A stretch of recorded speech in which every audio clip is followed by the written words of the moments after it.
Hello everyone. अब अगला question है ए बी प्लस सी। तो इस क्वेश्चन में हमको क्या करना है, हमें ट्रिपलेट्स निकालने हैं ए कॉमा बी कॉमा सी जो कि इस इक्वेशन को सेटिस्फाई करते हैं। ठीक है, तो A into B plus C is equal to X. और एक चीज़ यहाँ पे ध्यान रखनी है कि 10 की पावर 6 से कोई भी वैल्यू ए बी सी की 10 की पावर 6 से एक्सीड नहीं करनी चाहिए। और लेकिन यहाँ पे कंस्ट्रेंट्स में हमारे पास वैल्यू 10 की पावर 12 तक भी हो सकती है। तो हमको ऐसे टेस्ट केसेस भी मैनेज करने हैं जो कि वैल्यू 10 की पावर 6 के ऊपर जा रही है। ठीक है, तो जो हमारे पास यहाँ पे सिंपल टेस्ट केसेस हैं एक बार उनको देख लेते हैं। जैसे 15 है हमारे पास। ठीक है, तो यहाँ पे हमको जो आउटपुट में यहाँ पे दे रखा है वो दे रखा है 2 7 1। और मैंने कहा ए इंटू बी प्लस सी वाली इक्वेशन हमारी हैंडल होनी चाहिए। तो यहाँ पे वो सक्सेसफुली हैंडल हो रही है। 2 into 7 plus 1 that is 15, right. लेकिन अभी हमें कंप्यूट कैसे करेंगे? तो यहाँ पे ये कह रखा है कि मल्टीपल केसेस के लिए मल्टीपल आंसर्स भी हो सकते हैं। तो हम क्या करने वाले हैं, 15 के लिए अगर मैं लिख दूं 1 इंटू 14 प्लस 1, तो ये भी तो 15 ही आ रहा है, राइट। तो इसका मतलब क्या है, मैं ए को जो है 1 सेट कर रहा हूँ और सी को भी 1 सेट कर दे रहा हूँ, राइट। ए को 1 सेट कर दिया, सी को 1 सेट कर दिया, और बी को जो भी मेरा नंबर है उससे मैंने -1 रख दिया। n-1 जो भी मेरा नंबर होगा उसको n-1 रख दिया, राइट।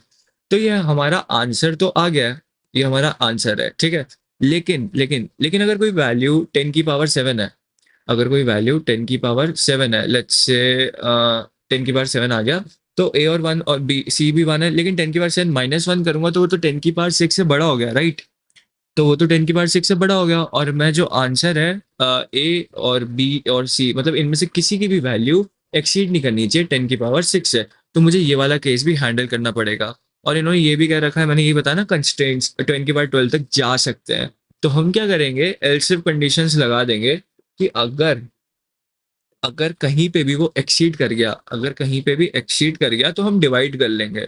जैसे 10 की पावर 7 है, इसको मैं 10 की पावर 6 से डिवाइड कर दूंगा तो वनजा आ जाएगा, राइट। आई थिंक टेंजा आ जाएगा, टेंजा। इसको डिवाइड करेंगे तो 10 आना चाहिए, राइट। तो हम एक ए को इससे सेट कर लेंगे, और फिर उसके बाद क्या करेंगे, बी से मल्टीप्लाई करवाना है, बी से मल्टीप्लाई करवाएंगे और सी को प्लस करेंगे। सी को क्या करना है, प्लस करना है, राइट। एक बार दिखा देता हूँ मैं कोड, आप लोगों को थोड़ा सा बेटर अंडरस्टैंडिंग हो जाएगी।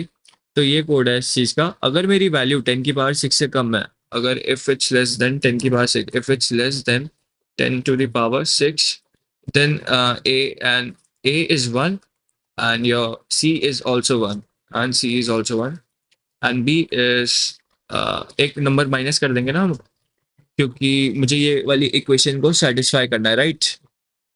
इस केस में मैं क्या देख रहा हूँ, अगर ये मल्टीपल है, अगर ये किसी चीज़ का मल्टीपल है, अगर ये हमारा जो नंबर है 10 की पावर 6 का मल्टीपल है, तो हम यहाँ पे क्या कर रहे हैं, इसका हम यहाँ पे -1 से सेट कर दे रहे हैं।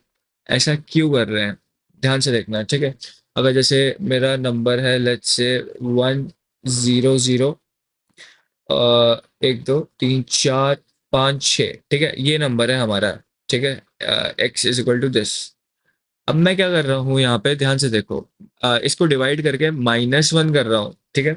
इसको डिवाइड करके -1 अगर मैं करूंगा तो ए की वैल्यू कितनी आ जाएगी, अगर इसको हम डिवाइड करेंगे 10 की पावर 6 से, 10 की पावर 6 से डिवाइड करेंगे तो ऑब्वियसली वन ही आएगा, ऑब्वियसली वन ही आएगा। और 1 को मैं -1 करूंगा तो क्या हो जाएगा, अगर हम इसको 1 से करेंगे तो कितना आएगा हमारा, -1 करेंगे तो 0 ही आ जाएगा। क्या ये कंप्लीटली डिविजिबल है? अभी ये कंप्लीटली डिविजिबल है नहीं, मैंने एक नंबर मुझे ऐसा लेना है जो कि कंप्लीटली डिविजिबल हो। अगर हम कंप्लीटली डिविजिबल में ये ओके, ये वाला केस, ये लास्ट वाला केस है, ठीक है, ये लास्ट वाला केस है, इसमें हम -1 नहीं करेंगे। दो केस हो रहे हैं, ठीक है, दो केस बन रहे हैं, एक बार फिर से समझते हैं इस चीज़ को। एक केस ये बनेगा, और लेट्स से जो भी मल्टीपल्स होंगे 10 की पावर 6 के, लेट्स से 3 है, 1 2 3 4 5 6, ठीक है, ये मल्टीपल है। ठीक है, ये मेरा मल्टीपल है 10 की पावर 6 का, और जो कि मेरा मल्टीपल नहीं है 10 की पावर 6 के। एक केस ये होगा मल्टीपल नहीं है, मल्टीपल नहीं है, और एक है जो मल्टीपल है, ठीक है, एक है जो मल्टीपल है।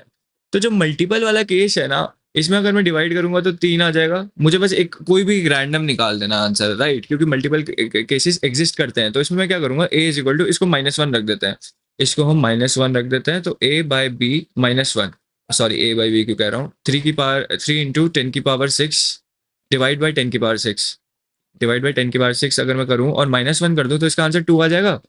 अब मुझे 2 को 10 की पावर 6 से मल्टीप्लाई करना है, तो बी को मैं सेट कर देता हूँ 10 की पावर 6 से, बी को मैं 10 की पावर 6 से सेट कर देता हूँ, और सी को भी 10 की पावर 6 रख देता हूँ ताकि प्लस करूँ, तो ये बन जाएगा 3 इंटू 10 की पावर 6, राइट। तो ध्यान से देखो मैंने वही करा है, ध्यान से देखो मैंने वही करा है। इसको मैंने -1 कर दिया, फिर मैंने उसको 10 की पावर 6 से मल्टीप्लाई कर दिया, क्योंकि ऑब्वियसली जब तुम डिवाइड करोगे तो 2 या 3 सिंगल डिजिट नंबर आएगा, राइट। और फिर उसको मैंने प्लस कर दिया 10 की पावर 6 से। तो ये जितने भी केसेस हमारे वो होंगे डिविजिबल होंगे, तो उसके लिए हम ऐसा आंसर सेट कर देते हैं। तुम और भी कुछ अगर तुम्हारे दिमाग में कुछ यूनिक इसका आ रहा है आंसर, तो तुम वो भी सेट कर सकते हो, ठीक है। ऐसा नहीं है कि यही आंसर, इसका और भी आंसर बन सकता है।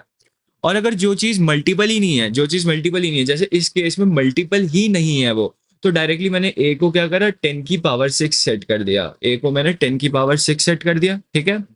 और बी को भी मैंने यहाँ पे क्या कर रखा है, 10 की बी को मैंने 10 की पावर 6 सेट कर रखा है एक्चुअली, और ए को मैंने 10 की पावर 6 को, ये जो 10 की पावर 6 है, और एक्स को मैं डिवाइड कर देता हूँ, इससे डिवाइड कर देता हूँ, तो यहाँ पे मेरे पास सिंगल डिजिट आ गया, सिंगल डिजिट आ गया, राइट। तो इसको जब हम मल्टीप्लाई करेंगे तो ऑब्वियसली मेरे को 10 की पावर 6 मिल जाएगा। और सी क्या है, मेरा रिमाइंडर, सी मेरा रिमाइंडर है, तो ऑब्वियसली ये डिविजिबल नहीं है, तो कुछ रिमाइंडर होगा, चाहे 231 ले लो, 356, 6, 7, 8, कुछ भी वैल्यू ले लो।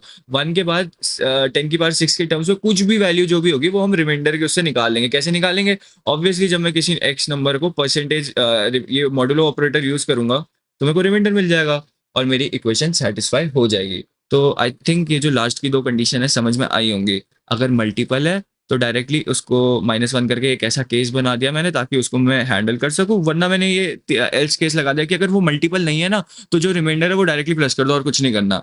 तो ये दो केसेस के बिना ये क्वेश्चन सॉल्व नहीं हो सकता था, ठीक है। क्यों नहीं हो सकता था, क्योंकि कंस्ट्रेंट्स ऐसे दे रखे थे हमको। बाकी यही लॉजिक था इस चीज़ का, मेन जो लॉजिक था इस क्वेश्चन का, ठीक है। तो थैंक यू गाइस, ये हमने क्वेश्चन सक्सेसफुली सॉल्व कर दिया, होप सो समझ में आया।